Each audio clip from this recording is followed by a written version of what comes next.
welcome back in our third session of our community dialogue. Madam Pastor Judith, tulikuwa tunauliza ni nini tunaweza fanya katika kiwango yetu, kiwango ya jamii, kila shirika, pengine hata kwa serikali, kuanzia bunge na serikali pale juu, ndio tuhakikisha kwamba wasichana wetu wanapata sodo na wakuzi kuenda shule ati kwa sababu sodo inapatikana. Hiyo ndio mimi nashukuru kwa sababu kuna hizi organization zinakuja na organization ukisikia mtu wanasema tunasimama na girl child, tunasimama na boy child. Hii kitu ni kitu tunafaa kuimobilize mpaka hata government yetu ya Kenya ijue ya kwamba watoto huko nje girl child inapitia shida. Na kupitia shida yenye hawa wanapitia ni kwa sababu hawapati hizi sodo. Sana ukiingia pale tuseme kwa slums, watoto wale wako slums hawajui chochote. Hata wazazi wakiamka wanaenda wanawachwa pale. Mtoto akipata kitu kama hiyo, yeye hata ajui atafanya aje. So tunaomba sana government iingilie pia waweze kusaidia girl child kwa sababu wanapitia shida ngumu. Na hatutachoka, bado tutaendelea ili government yetu pia ifanye nini, iweze kutusikiza na kutusaidia. Na pande ya makanisa kuna kitu mnafanya? Kanisani kuna pia kama siku hizi tumeweka tu focus kwa mambo ya watu ya kiroho.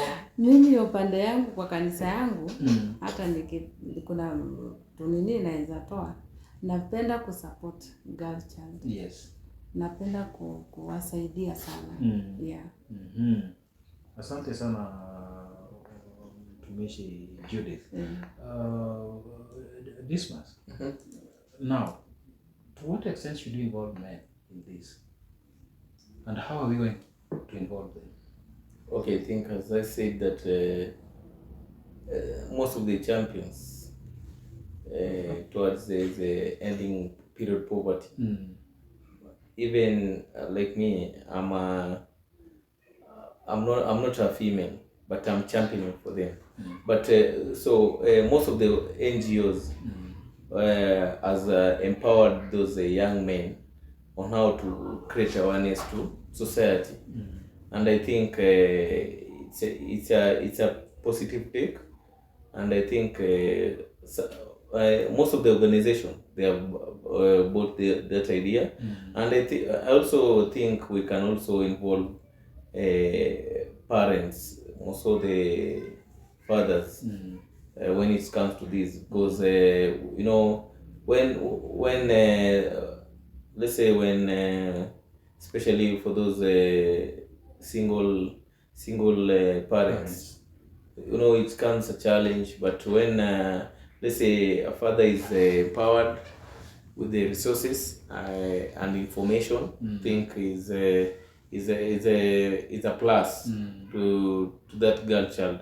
I think she'll not feel like she's low, she's alone, hopeless or such. Very good, very good. Do you think there are dangers that our girls are exposed to, especially when they lack these things? Yes, very many of them. Because when I'll think to myself, okay, let me find a way to get this money. Am I working? Am I at the age of working now? So next option is that guy who has been looking at me funny, and he said that he might do something for me if I did something for him. Is this the time? Because I need these things, this is the time. So that's one risk. Second risk, it could be even choosing to work for people who could be very dangerous just because you're trying to earn this kidogo money to help you maneuver during this period. The other risks involve just around your health generally. This thing affects women psychologically, and we don't even think about it as much. But there's a woman who killed themselves, a young girl who killed herself because of the shame behind staining herself. You imagine if someone can easily kill herself because of menstrual hygiene or lack of products, imagine what it does to their psychological mind, you know? So many risks around health and mental wellness. Yeah. Now, in that line then, what do you think are some of the strategies that we can adopt to ensure that they are never exposed to such risks, and at least every girl is assured of a pad? Well, I think the easiest thing could be starting with always having the products available. It gets complicated when we keep talking about girls in schools or women at work, because we have people who are not in school and people who are not at work, but they're still out here. So how do they get access to these products and this information?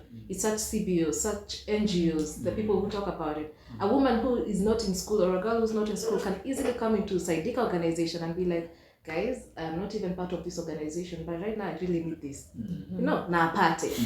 Should be such organizations, I think, is what is helping even our community more, because our government is trying to do something, but our government is only helping you if you're included in a part of something, either in your school, either work, or you must be part of something. But some of us are not part of anything, and it's not sikukata, it's just because we can't. So such organizations, the CBOs, the NGOs, I urge them maybe to keep spreading awareness and letting people know that in their organization or in their facility, they can easily have access to the, women can easily have access to these products and education as well. Yeah. Good business. Have you thought of some other more strategies? Yeah, I think it's high time also to bring more people on board, because when let's say when we bring more people on board, we try to reduce this gap, think by far. And I think also coming with a strategy like a community bank, where let's say a volunteer like me can go there and donate some pads. That's wonderful. So that when a girl feels like my periods almost, you can go there and register themselves there, so that every month she can come and pick one, so that she can. I think it can also work. Community pad center. Yeah. So girls can walk in at any given time and they're assured of a pad anytime they want it. And also for the government, I think we should also introduce sex education in our curriculum, so that we can accommodate everyone. Powerful. Yeah, that's great. Because period poverty is all about a lack of information. And I think when someone is empowered with the information, I think it's information is power. Information is power. It's true. Pastor Mbone, maneno kama haya tunaweza jadili kanisani kweli? Mambo kama vile amesema, to introduce mambo ya sex education katika mashule zetu na hata kama makanisa zetu. Inaruhusiwa. Inaruhusiwa kwa sasa mahali jamii yetu hawaja kuwa wazi sana na mambo ya ngono ya wasichana na vijana wakiwa wadogo. Na pengine watu, kwa sababu imefichwa, watajaribu kujua. Inaruhusiwa. Okay. So katika makanisa tufanye haya. Yeah. Kwangu mimi nafundisha. Okay. So mnafundisha aje katika Sunday school ama? Unajua huwa mnaifanya aje ndiposa makanisa wale wengine ambao wanatutazama pia wajue kitu kama hii wanaweza hii? Mimi mafundisho yangu kati ya wasichana na wamama inakuanga Saturday. Na unawajumulisha pamoja wasichana na na kuna time naweza weka watoto peke yao, alafu wamama wanakuja baadaye. Yeah. Okay. Na ambapo wakati kama huo ni kuongelea tu mambo ya na waongelesha tu. Okay. Very good. Very good. Hiyo ni nzuri sana. Kuna kitu tunaita philanthropy. vile Dismas alikuwa anasema, like you are discussing Dismas, our people, our community, do you think we've embraced these philanthropic initiatives? Like now, Dismas is now saying we need to have even a community part center where every girl from the village can always go there as and when they need it, and they are assured of getting at least a pad anytime they go there. Now, this means even without the funding of the government, at least people from the community can be able to donate themselves. Do you think our people are so philanthropic to that extent? Do you think they can give? Or do you think there's lack of awareness? Maybe they don't know, or they are not aware of such centers, or the centers do not exist in the first place? Okay, I think, when young people are empowered, we are sure that future generation is empowered. And I think, when let's say we empower those our citizens, they become more responsible, and becoming more responsible is I think by serving the community, and giving lending a hand to your fellow citizen. I think that's a big responsibility. Yeah, I think when it comes to let's say donating sanitary pads, it should be, it's voluntary, but I think it should be our culture. It should be. Yeah. You see, the reason as why I'm asking you that today, there is a young lady. Actually, she is still in high school, and this is an Italian lady, though she has some Kenyan background as well. So she visited Saidika Organization, and amazingly, this lady was telling us that she's ready to donate sanitary pads, scholastic materials, and some few items, including Colgate, toothpaste, and such like things. And I was just amazed at how, at that age, at least this girl knows that I should begin to embrace the aspect of giving back to the community at that tender age. Do you think we're doing enough as a community to ensure that our young people are trained, and at least they know that it is good to give back to the community? I think we are. I think we are. Like she said, where we come from is way far. Kwenye tumetoka ni mbali zaidi. Watu walikuwa wanatumia vitambaa, and this information wasn't out there. Technology has also helped us. What we are doing right now is what even the generation behind us needs. This information that we are doing here, and exposing the information to them. With the use of computers, phones, and everything, this information can easily get to them. So that's another way of giving back to the community. You don't have to give back an item or a product. Information is also giving back. Service is also giving back. So if maybe you're a nurse out there and you're wondering, maybe I just started interning and I have no money. Education, come educate our girls, come educate our women, tell them what they need to do. If maybe you're in water and sanitation and all that, and you're thinking, I know how exactly communities can do this. Come in here, or any organization near you, So at and least just everyone has something to give. everyone has something to give. Never think it's all about money or what I have. It's even the knowledge or skill you have. Exactly. Yeah. Exactly. That's powerful. That's very good. It's amazing. And I think even as we are coming to the end of this discussion, of course I will give you one each time just to give your final thoughts. But I wanted us now to look into the community where we come from, and just think and see what is it that you can do. Of course, she has told us all that we can do as collectively or at individual capacity. But I want you now to think, Madam Pastor, wewe kutoka hapa leo na hii ujumbe ambao tumepata hapa na hii information yote ambayo tuko nayo, wewe kama mtu binafsi ni nini utafanya kuhakikisha ya kwamba hata wewe pasipokuwa na msichana katika nyumba yako ambaye anahitaji hii sodo, ni nini utafanya kuhakikisha kwamba msichana wa jirani ama yule wa pale ama yule wa kanisa ama yule wa shule nyingine pale ameweza kupata sodo, tukisonga mbele? Mimi kwangu mimi ni lazima ni majukumu, hata si kwamba ni leo. Kila mara napenda sana kuweka wasichana nijue shida zao, natembea hata kwa mashule nanunua na wapelekea.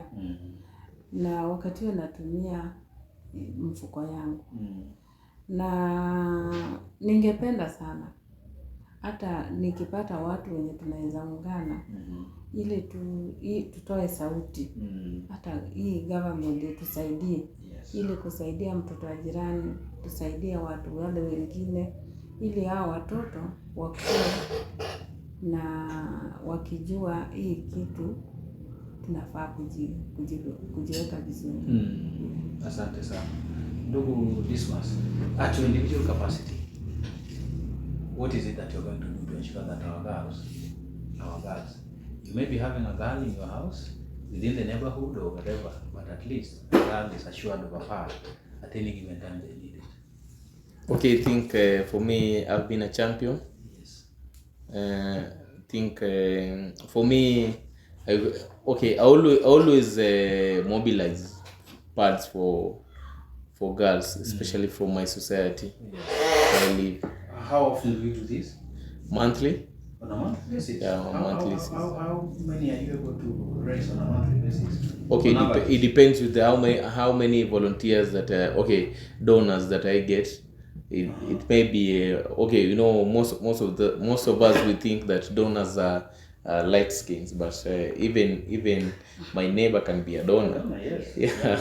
It is. So I think I should tell my fellow comrades out there that we need to introduce a pass drive and a bank in our society. Think it will reduce these issues that we are facing right now. Do you work with a target number, like in 1 month you're targeting a given number of girls? Okay, numbers varies. Yes. And when let's say like now when there is a holiday, we have so many ladies in our society compared to when the schools are open. Yeah. But I challenge my fellow young people out there that we should take this issue as serious as it is, so that we can reduce as I appreciate everyone out there who is making this thing happen. I also urge my fellow citizen to buy the idea, so that we can empower. Yeah, we can empower girl child. Okay. Yeah. Thank you so much. This is Well, taking it on a personal level, yes. I'd want to start with, I always work with a pad or a tampon in my bag, just in case anyone needed it, and I'd be like, yeah, I got you. Yes. That's personal, you know. The other part, not for your own safety. not for me. At least I'm aware you know you're dead. Yeah, and even for me, just in case. Yes. And I Yeah, always like to exactly. have It's them true. just in case, because again, our facilities don't always accommodate. Just in case you forgot yours, unaweza kulisahau na kwenye mko, there's no even shop close near you. So for your own safety pia wewe ukiweza, just always have some in your bag for your friend or for yourself. Yes. And the other thing I could do personally is, since I'm very much into the entertainment world, I think that's why even YouTube is doing so well. Most of us are always watching content. So how do we do this? Maybe drama skits. Try find a very entertaining, educational way to create awareness, put information out there, educate people. Says the attention span zetu unajua ziko hivi. So let's find a way. Kama ni TikTok nataka kuona, we'll find a way to just show a skit to you via TikTok or YouTube short or whatever it is, to just make sure that information is out there constantly. Atutaki the generation behind us were facing the same challenges. Let them deal with other issues, not the same ones. Wonderful. Yeah. Wonderful. Thank you so much. I think I'll give you one moment, each one of you, if you look up directly to the camera and speak something outside there to the public, to our viewers, and least let them, what is it that you think as far as ending period poverty, shame and stigma is concerned? I want you to directly speak to that camera and speak. I'll begin with...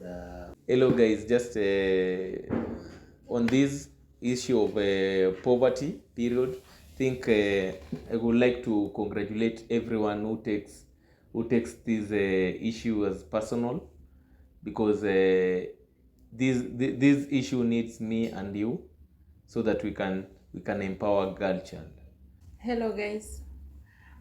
Kitu yenye mimi nitaweza sema kwa wale wasichana wadogo, girl child yani, ningependa kuambia hata mkitembea huko nje ama mkipatwa na shida kama hiyo, msiwe na wasiwasi. Ni kitu yenye inafanyika, na mnapopata issue kama hiyo mnaeleza mzazi ili akusaidie mawaidha. Na sisi pia tukiwa, msituogope, mnafaa kwenda kila organization ama mnatueleza ili tusaidiane kupeana hizo sodo, msaidike. Alright, so this discussion about ending period poverty and shame is extensively long, but kwenye tumefika leo, I can say I'm very happy. However, I think there are very many areas to still work on. If speaking about period is still a shame, even for you yourself to say, oh my God, I'm rolling today, then that's a problem. And that's what we're trying to tackle here. Secondly, creating awareness doesn't necessarily mean that we have to be disgusting about it. People have tried to come up with several ways to tell us about menstruation periods, how to handle them, how to cope, products to use here and there. But still, it feels like a taboo whenever we want to demonstrate how to do all this. So I'm urging all of us to just be open-minded, be kind to the person who you're talking to every other day, because how would you what someone is going through? Again, women are going through a lot, and imagine everything, the taxes, the financial, economical issue in our country, and still having to deal with cramps, not having pads, not having the right places to change, not having the right, the clean water to wash ourselves. Too much to think about. Be kinder to the women that we have, the sisters that you have, the mothers, your wives, every woman close to you. Always, kama inawezekana, just ask, mami, leo kuna pad? Unataka nikusaidie aje? Just simple questions that might seem not too relevant could change someone's life. That's all I have for today. Thank you so much for our panelist, Dismas Osindi, who is our CEO Youth Connect. Thank you for Pastor Judith Bone and our very own Lynette Gacheri, education specialist, communication specialist. Thank you so much for coming to our show this evening. Until next time, Saturday, 3 in the evening, we shall always be here. Keep it here, Saidika Organization Community Dialogue Forum. I'm your host, Isaiah Yugi. Thank you.